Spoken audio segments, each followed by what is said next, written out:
আসসালামু আলাইকুম প্রিয় দর্শক, সবাই কেমন আছেন? তো আমি আজকে চলে আসছি বরিশালের উজিরপুর থানার সবুজ কৃষি জায়গায়। তো দেখেন যে এটা আসলে আমার বন্ধু ওরা চাষ করছে। তো দেখেন যে পিছনে কিন্তু অনেক ধরনের সবজি চাষ আছে, আর এখানে মরিচ চারা আছে, তারপরে টমেটো চারা আছে, তারপরে কুমার, আরও অনেক ধরনের সবজি চাষ আছে। আমি আসলে পাড়া দিছি কোনখানে কইতে পারিনি। হ্যাঁ, আর একটু আগে এখান থেকে আর কি ভিটামিন দেওয়া হয়েছে এই গাছগুলোতে, আর পোকার কারণে দেওয়া হয়েছে, কারণ প্রচুর পরিমাণে পোকা তার জন্য। তো যাই হোক, এটা হচ্ছে বরিশালের উজিরপুর থানা। তো আমি প্রতিনিয়তই ব্লগ ভিডিও আপলোড করি, আর ব্লগ ভিডিও আপলোড করার মাঝে দেখা গেছে যে অনেক সময় আপনাদেরকে ভালো ভালো ভিডিও দিতে পারিনি। ইনশাল্লাহ অবশ্যই অল্প সময়ের ভিতরেই আরও ভালো ভালো ভিডিও দেব।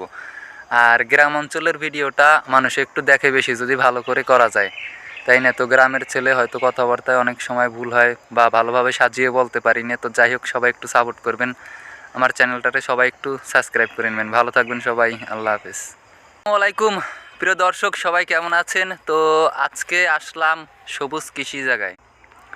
তো দেখেন যে এখানে অনেক ধরনেরই চাষ করা হয়েছে, সবজি চাষ। এটা হচ্ছে আলু, আর এটাও আলু।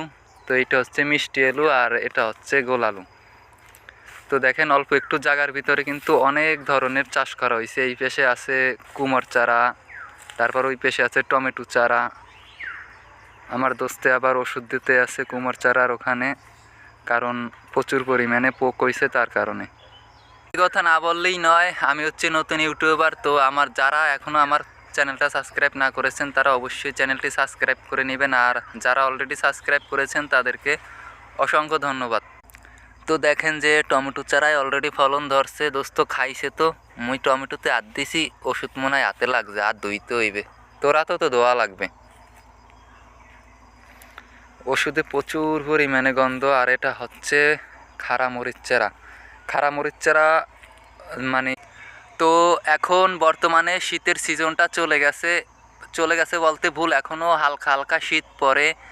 আর শীতের সিজনে জানেন যে বাংলাদেশের সব অঞ্চলেই, সব বাড়িঘরেতেই কম বেশি এই রকমের মরিচ চারা বলেন বলেন সব কিছুই মানুষে লাগায় আর কি।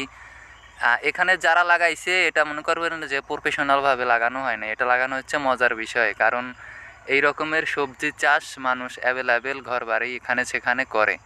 তো যাই হোক, খুব ভালো লাগতেছে। তো আলুর অবস্থা দেখেন যে আলু এখন পর্যন্ত একটা উঠানো হয় নাই। উঠানো হইলে হয়তো কিছু একটা দেখা যাবে যে কতটুকু হয়েছে না হয়েছে। আর মরিচ চারায় এখন পর্যন্ত কোনো ধরনের ফলন ধরে নাই। তো মরিচ চারায় করে নাই, কিচ্ছুই করে নাই।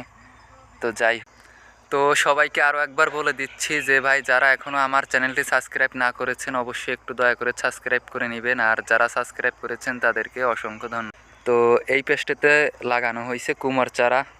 তো দেখেন যে কুমারের ফুল কিন্তু অলরেডি ধরে গেছে, কিন্তু এখন পর্যন্ত ফলন আসে নাই। আর এই কুমারের ফলনগুলো ধরছে সব গোড়া থেকেই। আসলে আমার লাইফে আমি যত কুমার গাছই দেখলাম, আমি নিজেও কুমার গাছ লাগাইছি, কিন্তু সব গিডে গিডে ফলন হয়। আর এই কুমার গাছগুলোর শুরুতেই আর কি গোড়া থেকেই ফলন হওয়া শুরু করছে। তো যাই হোক, আসলে এগুলো কিন্তু সব এমনিতেই হয় না, এখানে প্রচুর পরিমাণে খাটনি করা লাগছে, পানি দেওয়া লাগছে, তারপর কিন্তু এই রকমের হয়েছে।